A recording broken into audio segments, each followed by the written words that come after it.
Governor Pakop hosts gala dinner to support women and girls.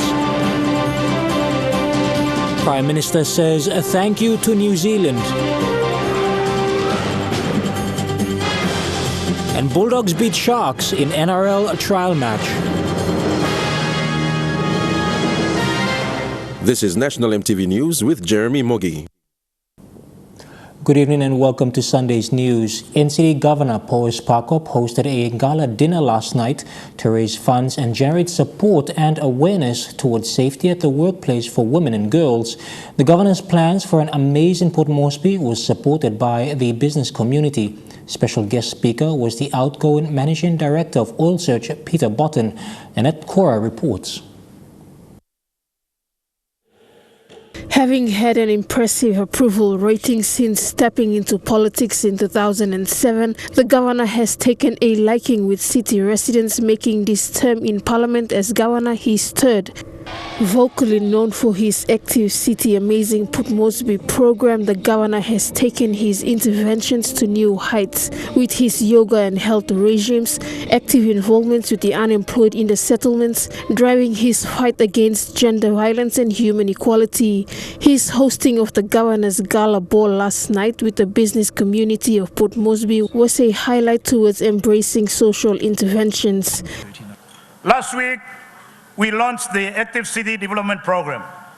These social programs are important to providing opportunities, skills, and pathway for young people, especially those who are not able to continue within the formal education system. This, together with many other programs and intervention we have in place, are critical to both our city and national outcome. Indicating an age gap that 70% of the city's population is below the age of 30, making this a challenge for the city, but further assuring that the Commission is doing its best to reach out to the young population. That gives us a very big challenge, how to cater for all these young people. And in our city, in your city, you can be assured that we are doing all we can to reach out to our young people, to integrate them, provide platform for them, pathway for them to keep on being in the positive pathway to a better future. Highlighting also that the Commission has activities lined up for 2020 which will need the support of the business and corporate communities. These programs and events are an integral part of our strategy for transformation. They are designed to inspire and capture the imagination of our people, to be proud of their city, and for our children to grow up in an environment that is filled with joy, inclusivity, no matter the gender, tribe, status, or educational background. The events are intended to bring our people together to celebrate and be proud of our city and develop civic pride and a sense of responsibility. It is our social and infrastructure development that are crucial to turning the tide for our city to be really a livable and prosperous one. Outgoing Managing Director for Oil Search, Peter Botten, was the keynote speaker at the Governor's Ball, who emphasized on the efforts of the Oil Search Foundation supporting the Governor's initiatives for the city. We're very pleased to be a founding partner of Bullied PNG in Port Moresby, which works to provide women's protection, a project very, very close, I know, to the Governor's heart. And it really is an absolute pleasure to stand here today and be supporting the Governor's initiatives, groundbreaking initiatives in this area. Since starting operations 2 years ago, hundreds of women have sought services from Bullied and have received help at critical times of danger and stress to them and their children. A true partnership between the private sector, governments, donor agencies, making a real difference to people's lives. Ending his speech with his lasting memories as his tenure with Oil Search comes to an end. It'll always be about the people I've met, the vibrant cultures of our communities, our wonderful committed staff that have created our blue DNA, which goes to support the social development of Papua New Guinea as well as the economic. The privilege and ability to get up in the morning, come to work in this wonderful country and be able to make a positive impact on people's lives is what's driven me, and I have been so lucky to have had the opportunity to make some small difference. It's been an absolutely fantastic ride. Annette Cora, National EMTV News. Prime Minister James Marape expressed gratitude to the New Zealand government for evacuating the 17 Papua New Guinean students and for housing and treating them during the recent outbreak of the coronavirus. Prime Minister Marape made these statements during his official visit to New Zealand last Friday. The Prime Minister met with New Zealand counterpart Jacinda Ardern in Auckland as part of PNG's bilateral cooperation to discuss shared regional interests, including the electrification partnership program. Marape also thanked New Zealand for its role in the Bougainville peace agreement up to the referendum in 2019. The PNG delegation also visited the PNG fruit picker employees engaged throughout the recognized seasonal employer scheme at Hawke's Bay in New Zealand. More than 10 cardiac patients have successfully undergone surgery through the annual Operation Open Heart program at the Port Moresby General Hospital. Operation Open Heart is PNG's success story that has been ongoing for over 2 decades now.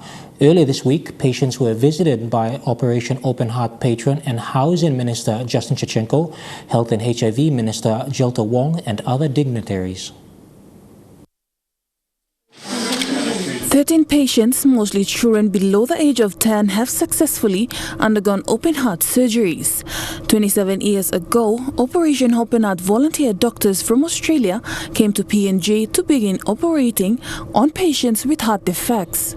But in recent years, all that changed when the volunteer doctors also taught local doctors how to perform the complicated surgeries themselves. Health and HIV and AIDS Minister Jelta Wong was happy while walking around the wards and seeing the children given a second chance in life. We want to continue to help fund it so that it eases the burden for our people. They don't have to travel out of country. We can do it all here in Port Moresby, and we want to make Port Moresby a referral hospital. The health minister says he's committed to see through the plans of the hospital and make sure specific specialist centers are completed for patients to be treated in the country. Port Moresby General Hospital Chief Executive Officer Dr. Paki Molumi says currently POMGEN is undergoing major developments. The hospital's main objective is to see that curable diseases and operations can and should be done in the country rather than overseas. We are the last stop of all the referral system in the country. So PMJ is going to deliver that, and I think we've started that process. We've already delivered the cardiac heart program, which have a complete program this year. Now we are doing the kidney through funding of National Fisheries Authority, and the cancer facility that we are building is going to be a facility that is equal to anywhere around the world that you see. Dr. Paki says the government has shown tremendous support in getting the facilities completed on schedule. The hospital has a cardiac lab built with state-of-the-art equipment supported by the Royal Australian College of Surgeons and the Department of National Planning and Monitoring. They currently need heart specialist doctors from overseas to teach local doctors and nurses here in the country so patients can be treated and operated in the new building. The Kidney Centre is funded by the National Fisheries Authority. Both the kidney and the cancer facilities are now under construction. With the Minister's statement, we're looking forward to working with the government and our body, Port Moresby General Hospital, to deliver these projects in time. So what we are basically doing is that we want to deliver quality projects, not projects where we put substandard. That's why we are getting international experts to come here to supervise the construction of the project, so that the material that we put in, the design that we do meets all international standards. Patron of the Operation Open Heart and Housing and Urban Development Minister, Justin Chachenko, was happy to see the little children recovering slowly from their operations. We have mended the broken hearts of hundreds and hundreds of Papua New Guineans throughout PNG. And this program continues to be a success because now we're going into training Papua New Guinean doctors and nurses. It's not just about also fixing the hearts of our Papua New Guineans. It's about training Papua New Guineans so they can do it by themselves without having any more supervision. And that's the end goal, allowing Papua New Guineans to operate and do their own job as qualified professionals. Michelle Stephen, National EMTV News. The Christian Church of the Seventh-day Adventist will host a 2-week international evangelist program in PNG in May this year. The church's world president from the United States General Conference, Elder Ted Wilson, will be the guest speaker. There will also be local and international preachers running concurrent evangelist meetings in over 2,000 sites throughout the country. Start on May 1st and ends in May 16. It will be the first of its kind for the church to host such huge international event throughout PNG. The church is expecting to baptize more than 50,000 souls at the end of the meeting. Plan the all narrable evangelist to the world. Long general conference na long division na sambla local evangelist to all get them by sanap all by preach long 68 plus sites. And people like in kingdom long God me go big plan. Na people say kingdom long Satan and go likely. Western Highlands Local SDA Mission is the host of this international event.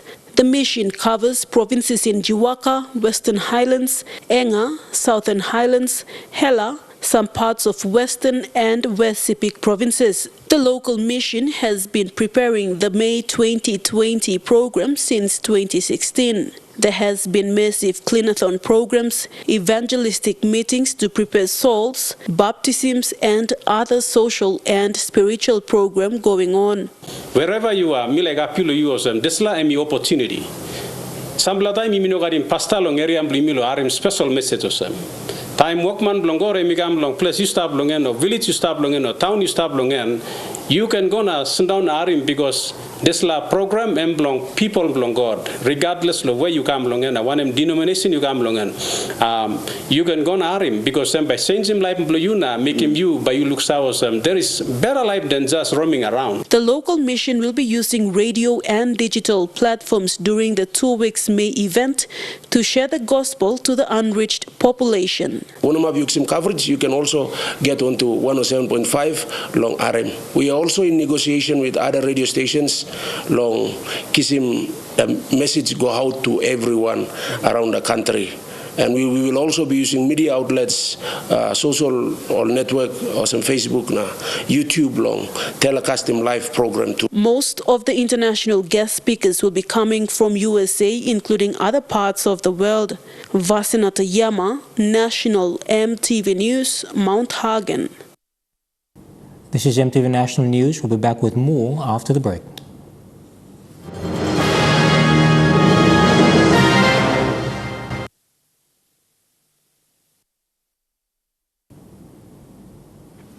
Welcome back to the news.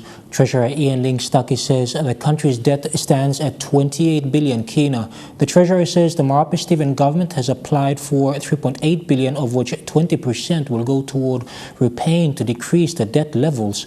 Ling Stuckey says the former government undermined the country's laws to source loans externally. He made these statements in Parliament last week. Following a statement released by the former Prime Minister earlier this week, Komo Magarima MP Manasseh Makiba demanded for answers to the debt levels of the country. He says the Marape Stephen government must make known of the real figures and what it has to offer to repay the loans. What is the actual truth about the levels of the debt in our country left by the former Prime Minister and his government? Treasurer Ian Ling Stuckey was on his toes and gave a detailed brief of the country's debt levels. He blamed the then O'Neill Able government for economic mismanagement. His economic mismanagement increased Papua New Guinea's debt by 435%. Mr. Speaker, 435% from 8.5 billion in 2004 up to 37 billion by 2019. In 6 short years, Mr. Speaker. According to the Treasurer, the Marape Stephen government has a 28 billion debt to settle. The treasurer says the 3.8 billion sought by the current government will settle 20% of the country's debt levels. He says the loans do affect the current budget. Mr. Speaker, it is not about dependency on the IMF and the World Bank, as they are not providing any of our funding this year. Good, cheap financing is part of our economic reform program to get out of O'Neill's budget hole, his growth hole and his foreign exchange hole. Treasurer Links Taki concluded that the government will continue to repay loans for the next 5 years. Jack Lepave Jr., National EMTV News. Also in Parliament last week, Police Minister Brian Cremer says the force is ordering protective gear for special operations in hostile areas. Minister Cremer admitted that this has been overlooked over the years. The police minister said the police hierarchy is also finalizing a new operational procedure. He was responding to questions by NCD Governor Powes Pakop over the increase in number of policemen killed during operations. Line blame is one tribe only Furetos, this is Narbla, house line here, all got guns. They will threaten us. So we have to go and find guns to defend ourselves. So, you know, this is a serious problem. And police have been trying their best, but we must take leadership. The Commissioner has since ordered 50 bulletproof vests, high-powered, that are sustained against high-powered rifles. He's also made inquiries to order an armored vehicle. So in such instances that our officers can deploy knowing that they have protective gear. Because that officer that lost his life had a family. And we have other officers in the field who also have families that are just as concerned about their loved ones, their father or their sons that are deployed in hostile situations. In a majority of gender-based violence cases, women receive a lot of attention. However, the Catholic Bishops' Conference of PNG and Solomon Islands said men also need help. CBC President Bishop Ruckus Tatamai says a lot of advocacy needs to be done to focus on men and boys to help them transform their way of thinking. With the official launch of the Catholic Safe House Association in June, much work still needs to be done. And as cases of gender-based violence continue to leach through families affecting communities, more awareness needs to be conducted. Catholic Bishop Conference of PNG and Solomon Islands President Bishop Ruckus Tatamai said male advocacy is a big need. We need to concentrate also and commit some time to helping our men, the boys, the young men, so that they can grow up with a new way of looking at things and a way of thinking and also relating. Male Advocate Coordinator for the Autonomous Region of Bougainville, Alphonse Pemuko, said the Arab Safe House, run by the Catholic Church, was built precisely for women. And then, after they found out that it's unbalanced, so they had to cater for men to address gender-based violence. When the women, victim and a survivor, when they go back, they transform themselves and they start a new journey of their life. Yes, that's why it's a behavior of the men. They now have what they call a men's hub, where men can go for counseling. And they have to come to us, we explain what it means for them. Sometimes they say that, oh, the safe house is, issue a divorce warrant. So we have to really explain what it means. And the changes have been evident in the men's behavior. Bishop Tatamai says we are human beings, and so we need to learn how to relate with one another. Only then will we see the changes in our families, communities, and society. For our generation, that this will be more caring, more safe, and hopefully all the others will follow, because people are knowing how to live together and support and care for one another. Lilian Sopera Kinea, National EMTV News. 3 years ago, the PNG Council of Churches put in a submission to the National Executive Council to consider and fast-track the repeal of the Sorcery Act. This is to keep up with the updated information and look at evidence more discreetly or find new ways of how to address issues relating to clashes between cultural beliefs and the law of today in this modern age. However, it has not progressed as expected, and the violent trend of sorcery-related cases has escalated. You can take advantage of that to manipulate the system to get what you want. It is a similar approach with sorcery. And we'd like to really want the government of PNG to look into that matter and enforce this law. Make the sensitization programs into the community, make the village court work, make the education work for our people. It is not a difficult thing to transform the way you dress. 4 final year geology students from the University of Papua New Guinea have completed their industrial training with the Mineral Resource Authority. The students spent over 5 months with the government agency. The 4 gained hands-on industrial experiences in various geoscience fields. The training used a manual developed by the division and UPNG School of Physical Sciences.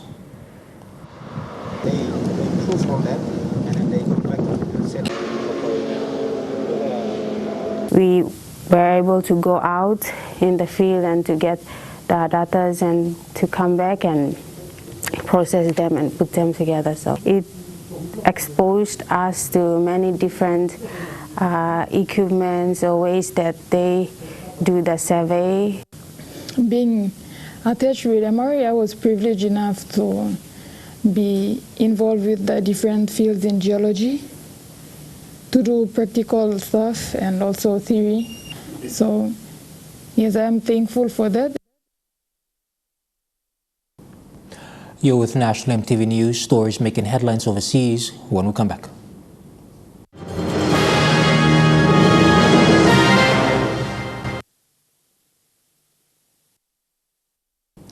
Welcome back. Turning overseas, Britain's throwaway fashion culture is having dire environmental consequences. Only the British don't get to see them. That's because they're exporting the problem. Millions of tons of second-hand clothes ending up in Africa. This is where clothes we throw away end up. Thousands of tons of rubbish polluting someone else's country. Each one of these rotting garments was once purchased by a shopper on the other side of the world. They're sent here for the second-hand clothes market. But there's now so much clothing waste here. Ghana's system's at breaking point. Full container loads that are coming on a daily basis, and they are basically rubbish. They shouldn't be rubbish. Historically, Ghana has a vibrant and important second-hand clothes industry. Tailors here are renowned throughout Africa, and the industry remains economically important. But increasingly imported clothing bales disappoint the sellers. You bought this today? Yeah, today. And it's all rubbish? All rubbish. Businessman David Adams says the quality of much of the imported clothes is an insult. No, we don't need a white man's pity. Most of them are junk. So most of them are faded or they are torn. We can't use them. Some of them stinks. This is Accra's nearest official rubbish dump. It's now closed. It can no longer cope with the around 50 tons of clothing waste a day. Now places like this, informal dumps, are multiplying. Liz Foreman is here to study the environmental impact of fast fashion. What brands have you found? We found pretty much everything, so H&M, Adidas, Nike, Gap. The UK sends more clothes here than any other country. We've completely devalued what clothing is. Clothing is now disposable, and I don't know how we come back from treating it like a plastic bag or like a plastic bottle. The streets here are littered with the remnants of our fast fashion choices. It's on their land and it's in their sea. We don't want the rubbish our throwaway culture leaves behind, but nor does Africa. Parts of the United Kingdom have been battered by severe storms for the second time in a week. Storm Dennis saw some areas receive a month's worth of rain in just 48 hours, inundating homes and businesses. Taking windswept to a new level. Oh my God, look at it! This pilot thankfully managing to get his plane on the ground just. Scenes like this were repeated across the UK as the full force of Storm Dennis hit, leaving streets looking more like rivers and boats the only mode of transport. Authorities saying at one point there were almost 600 flood warnings and alerts, the highest number ever recorded. Among them, a rare red warning for life-threatening flooding issued in South Wales. I'll try and keep a level head, keep a sense of humour, you know, and you can only do what you can do. At the end of the day, nature will just do what it's going to do. Cars stood little chance against the rushing water. However, some tried to push through, though many had no choice but to wait to be rescued. Despite best efforts, in some areas the water was simply unstoppable. A man in his 60s died after falling into a river in South Wales, while another 2 men lost their lives off England's southeastern coast. Water levels are expected to peak within the coming days, though the recovery is sure to take much longer. Questions have been raised around preparedness, with the government asserting it's done all it can to preempt such extreme weather events. Concerned with the climate emergency, it's going to bring stormier, wetter winters like the likes we're seeing at the moment. Cold comfort for these residents. China has expelled an Australian journalist and 2 colleagues who work at the Wall Street Journal over a headline on an opinion piece about the coronavirus outbreak that Beijing deemed racist. China's government has now revoked press credentials for the journalists. Forget the trade war, this is the media war. China's foreign ministry announcing that not 1, not 2, but 3 Wall Street Journal reporters will have their press credentials revoked. Among them, Australian Phil Wen. He previously was the Sydney Morning Herald and The Age China bureau chief, and he wrote some groundbreaking stories about Chinese government interference in Australia. More recently for the Journal, he collaborated on an investigation that revealed Chinese leader Xi Jinping's cousin had gambled tens of millions of dollars through Melbourne's Crown Casino. The colleague who he shared that byline with was kicked out by China's government last year, so it's not surprising Phil was the only non-American to be targeted in this latest move. Now, why did China's government do this? Well, supposedly a racist headline. A few weeks ago, the Journal published an opinion piece by an American think tank author that was titled "The Real Sick Man of Asia." This term carries a lot of historical baggage in China and brings up memories of colonial oppression. For weeks, China's government has demanded that the Journal apologise and now has kicked out these 3 reporters who had nothing to do with the opinion piece. It's highly likely there is another reason for this move. It came a day after the US government designated 5 Chinese state media outlets as foreign entities, basically giving them the same designation as an embassy. Now, everybody knows that Chinese state media is controlled by the Chinese government, but it appears Beijing is not happy about the White House publicly saying so. A bullied 9-year-old has won the hearts of supporters, including Wolverine Hugh Jackman. Caden Bales suffers from dwarfism, and his mother's heartbreaking social media post has had 20 million views and raised more than $400,000. Beautiful smile is back, but this was Quaden on Wednesday. This is the effect that bullying has. I'm going to do it though. This is what bullying does. It's been viewed more than 20 million times. Born with achondroplasia, Quaden and his mum have campaigned, but relentless bullying has pushed them to breaking point. The 9-year-old's distress has touched the world, melting even a Wolverine's heart. Quaden, you are stronger than you know, mate. And no matter what, you got a friend in me. American comedian Brad Williams, who has the same condition, has raised more than $100,000 to send him to Disneyland. But it's the key role offered by the Indigenous All-Stars that's truly lifted the league fans' spirits. Hopefully we'll get to see you in the next couple of days. Never have dreamt in our wildest dreams that it would have gone worldwide. Towering proof that love and understanding stand head and shoulders over bullying. True Sports is next. Bulldogs win over the Sharks in the NRL trial match in Port Moresby. Stay tuned for the details.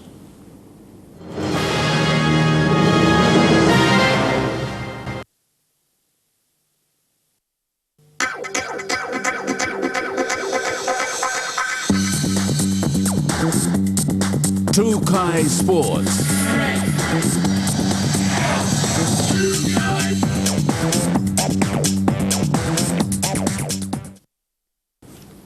Welcome to True Sports. A crowd of 10,000 gathered yesterday at the Oil Search National Football Stadium for the NRL trial match between the Cronulla Sharks and the Canterbury Bulldogs. The crowd was treated to an exciting and entertaining match which saw the Bulldogs come out victors 30 points to 18. To kick off this historic NRL. The first ever NRL trial match to be hosted by Papua New Guinea was ecstatic for the fans of the Cronulla Sutherland Sharks and the Canterbury Bankstown Bulldogs. Also to rugby league lovers that turned up to watch the match. On the field, a youthful Sharks side took on a more experienced Bulldogs outfit, sporting big names like Dylan Napa and Will Hopewati. The young Sharks took an early bite at the Dogs, with nifty footwork keeping the ball alive for fullback Will Kennedy to slice through on the right. Halfback Brydon Trindle converted from out wide, but Cronulla's lead was short-lived as Canterbury centre Morgan Harper replied just 2 minutes later to level the scores at 6-6. But Sharks replied with winger Sione Katoa diving over in the corner. The Bulldogs gained the lead when prop Dylan Napa barged over from right in front to score. The Sharks, however, were the better side before half-time. With just 2 minutes to go, halfback Brydon Trindle stepped his way across the try line. The Sharks didn't waste any time and extended their lead when Tracy scored in the corner 4 minutes into the second half. Canterbury winger Jake Avarillo reduced the deficit in the 50th minute when Lachlan Lewis combined with Dean Britt to create space out wide. With Cameron King and Lorenzo Mulitalo forced out from the field, the Doggies found some breathing space for the winning try to Isaiah Tass. Tui Katoa completed the scoring when he crossed over in the 79th minute.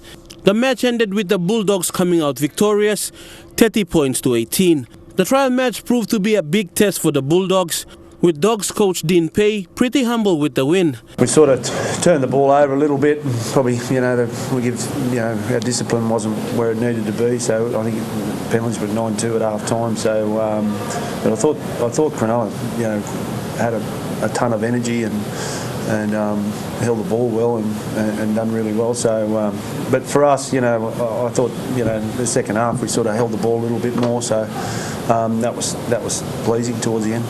John Morris, Sharks coach, was happy though that his young team had a hit out against the Bulldogs and gave them a good game. Obviously had to come up here with an inexperienced side, and as the game went on we only had less inexperience out there, but I was really happy with the boys, with the effort, not only in the game today but just the way they've applied themselves up here the last couple of days. It's been an excellent experience for them that's going to hold me in good stead moving forward into the season.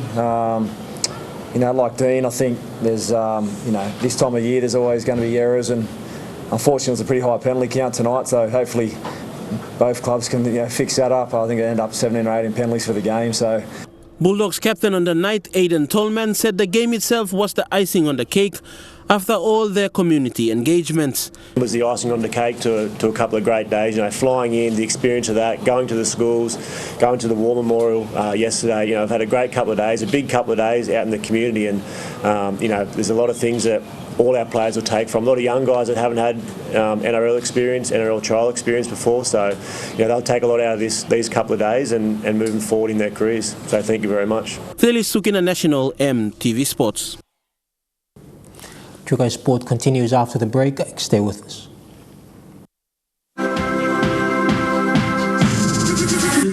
True Sports. Welcome back to Trukai Sports. To rugby abroad, execution remains the focus for Crusaders coach Scott Robertson, despite his side cruising past the Highlanders 33-13 in Friday night's Southern Derby. The 10-time Super Rugby champions are now 33 games unbeaten at home. An impressive first-half performance from the defending champions all but sealed the Highlanders' fate. Slips the pass beautifully. And Cody Taylor. 4 tries in 18 minutes saw them leap out to a 26-8 half-time lead. Braden Enor, it opened up for him. We're in good spirits, we're having good fun, and we're in the hunt. We certainly expected that intensity from the Crusaders. We weren't quite where we needed to be in that first half and didn't match it. And the hosts capitalised, breaking through one-on-one tackles, exposing the Highlanders' defensive weaknesses. I think the key lesson for us was really around intensity. It's not that we can't do those things, we've just got to work harder to get in the right position to make those tackles. An injury to Scott Barrett saw fullback David Havili leading from the front. Coach Scott Robertson had nothing but praise. Magnificent by Havili. To keep on his side and perform with such a high skill set, you know, those high balls and flicks out the back and tough defensively, and you know, he was it's pretty special. The Highlanders came through unscathed from a 46th minute yellow to flanker Shannon Frizzell and took first blood in a much improved second half. Must be a try, Nariki. While the Crusaders continued to create try opportunities but failed to convert, Goes wide to Bridge, who can't hang on. Robertson was seeing only the positives. It's a good issue to have, isn't it? You know, to make those opportunities but not to finish them. It's something we'll focus on. With plenty of time to rest and repair, with the bye next week, while the struggling Highlanders return home to face the Rebels on Friday. You're watching National EMTV News, the weather forecast for the next 24 hours when we come back. Trukai Sports.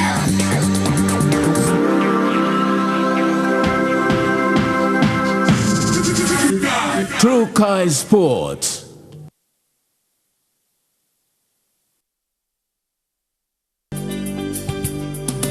This weather update is proudly brought to you by Money Plus. With you always.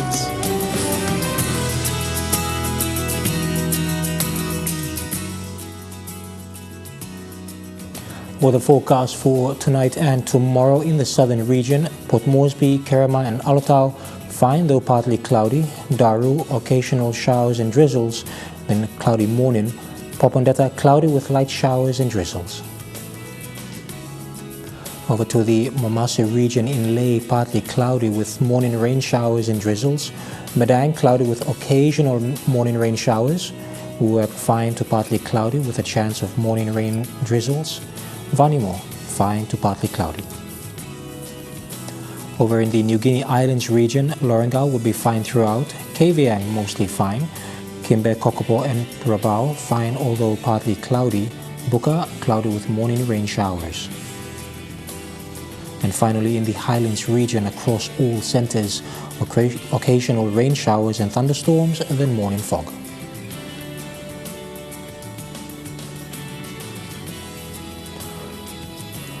Forecast for small ships: there is renewal strong wind warning for all inland and coastal waters of southern PNG Indonesian border through Torres Strait to Daru to Kiwa Islands, including the waters of Western Coral Sea.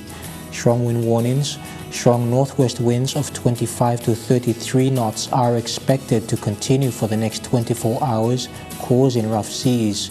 All small crafts and boats are advised to take necessary precautions before going out to sea. Forecast for small ships: there is renewal strong wind warning for all coastal waters of southern PNG Indonesian border through Torres Strait to Daru, including the Western Coral Sea. Very strong northwest winds of 34 to 40 knots are expected to continue for the next 6 to 12 hours, causing very rough seas. All small crafts and boats are advised to take necessary precautions before going out to sea.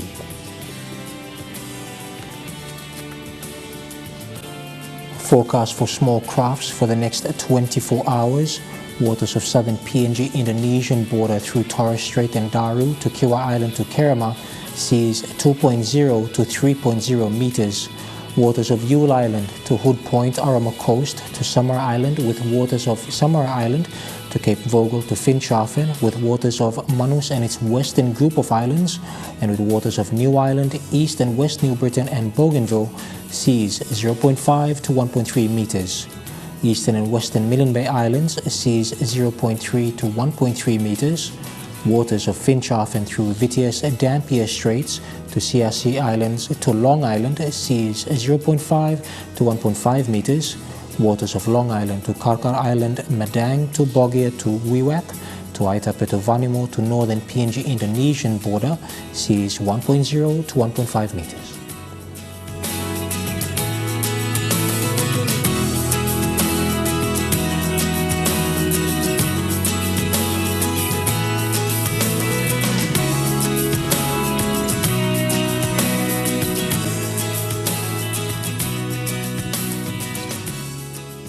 Ocean forecast for PNG areas in the Coral Seas, seas moderate to patches very rough with northwest 15 to 30 knots increasing to 45 knots.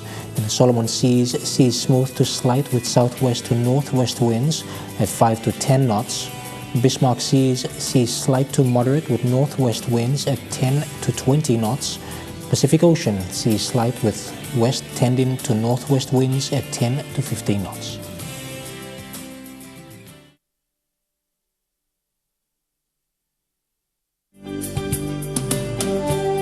The weather update was proudly brought to you by Money Plus, with you always.